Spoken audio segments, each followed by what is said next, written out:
This will be fun. The incorporation of fuzzy logic technology into the Zoji rice cooker, introduced in 1983, marked a significant leap forward in kitchen appliance innovation. The utilization of fuzzy logic, a form of artificial intelligence that mimics human decision making processes, enabled the rice cooker to adapt its cooking parameters dynamically. This breakthrough garnered widespread positive reactions as it allowed the appliance to optimize cooking times and temperatures based on varying conditions, such as rice type, water levels, and ambient temperature. Users were impressed by the rice cooker's ability to consistently deliver perfectly cooked rice, regardless of minor fluctuations in ingredients or environmental factors. The application of fuzzy logic in the Zoji rice cooker set a new standard for precision and convenience in home cooking appliances, earning it praise for its sophisticated and user friendly approach to rice preparation. I'll put some links in the description if you'd like to learn more. About 500 years ago, when the printing press was invented, reactions were mixed at best. Professional copyists, or scribes, people whose employment centered around copying books by hand, and who were concerned books would become too easy to obtain, which in turn would lead to societal laziness. The church also had concerns that printers would use their presses for evil unless specific controls were in place that covered what could and could not be printed. Still, other folks worried there was too much information available to the populace, which would turn us all into barbarians. Sound familiar? When people speak of the ruination of humankind because of AI, it's important to have some perspective. What kind of AI are we talking about here? Are we talking about data being misused or misinterpreted somehow? We've been there for a decade or more, kids. In 2012, Target sent an ad for baby items to a suburban household. When the homeowner challenged Target that their models were wrong and that there was no one in his household that was pregnant, the data proved him wrong. Turns out Target's analytics were better than parental intuition. Or are we talking about computers taking our jobs? I'll have one of my scribe friends on to talk about this someday. Oh, shit, that's right. I'm going to need some time on that one. I'll get back to you. Are we talking about the AI I use to do this thing, whatever you call it? Because I actually need more robots helping me with this shit. If we could get on something to help me get through these easier, that'd be great. Or are we talking about generative AI like ChatGPT, which I used to write the first paragraph about the rice cooker by asking for a one paragraph summary of the fuzzy logic used in the Zoji rice cooker that was introduced in 1983?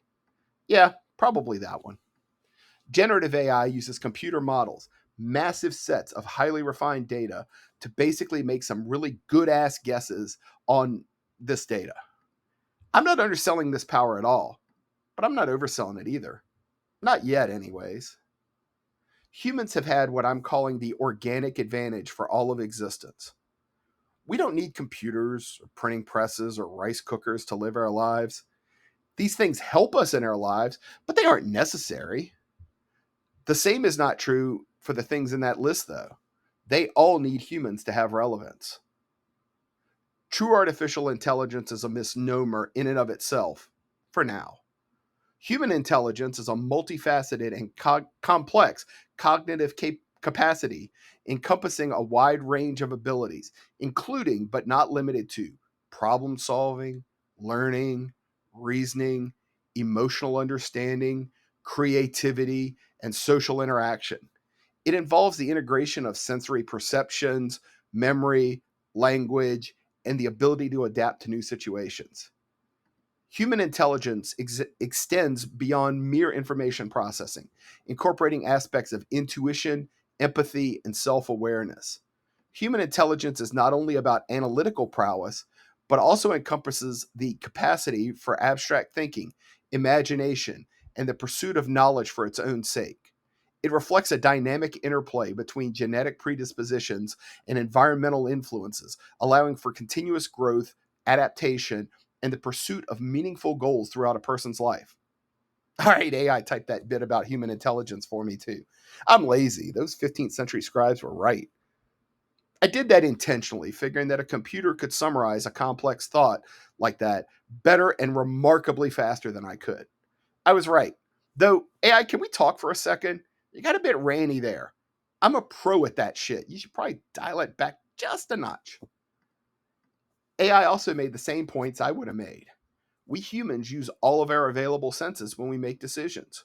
We have intuition, we have free will, we're creative, we have imaginations, we can think abstractly, and our intelligence is heavily influenced by environmental factors. This is the organic advantage. We're the apex predators in this. Computers, on the other hand, are 100% reliant on humans for everything. The data they process, the decisions made on that data, we humans did all of that. Computers have outpaced our ability to do things since their inception, but it's important to keep those things in perspective. AI is a tool, and just like any other tool, it can be used irresponsibly by humans. Do I think companies and people will abuse AI? Fuck yes, we already are. There's a lot of data in the soup that is the internet that is damaging, wrong, biased, outdated, or can be used for evil instead of good. AI models are trained on all of that adulterated data. Remember when Microsoft launched that chatbot that went all racist after a few hours? That's AI. When the data in the model gets adulterated, it degrades super quickly.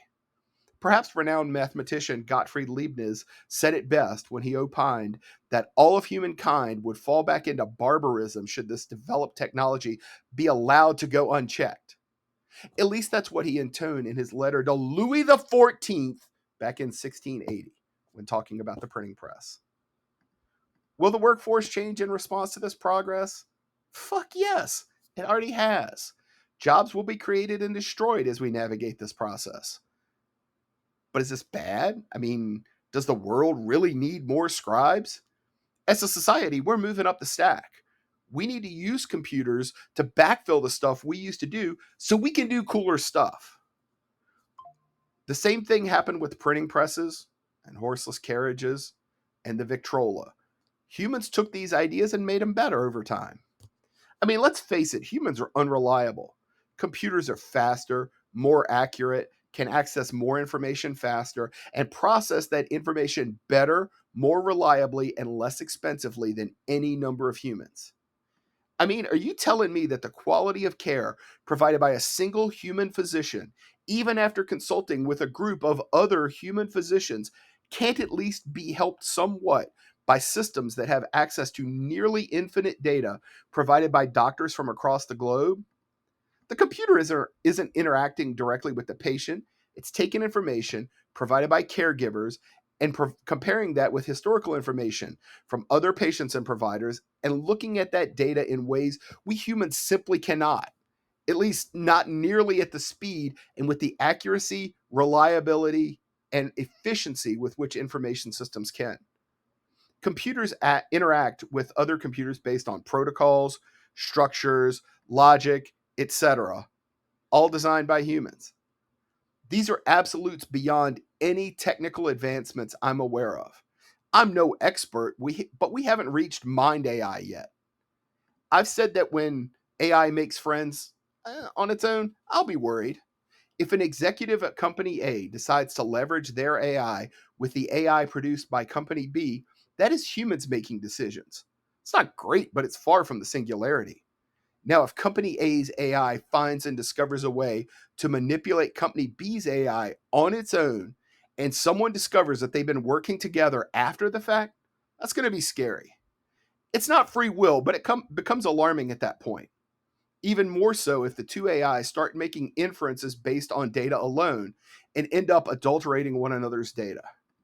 Right now, we're able to do crazy things with data in real time, part of the AI hype curve.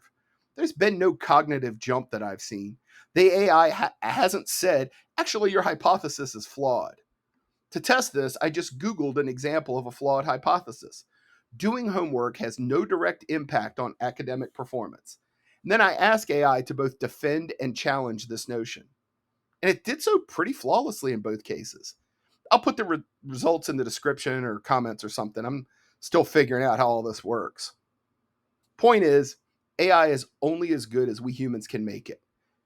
I'm not sure we've moved far enough up the stack yet as a society to have a lot to worry about just yet. We do need to be careful because all the data issues I called out are bad. There are implications far beyond one 10-minute podcast that need to be examined and monitored closely. Thanks for listening, everyone. Take care.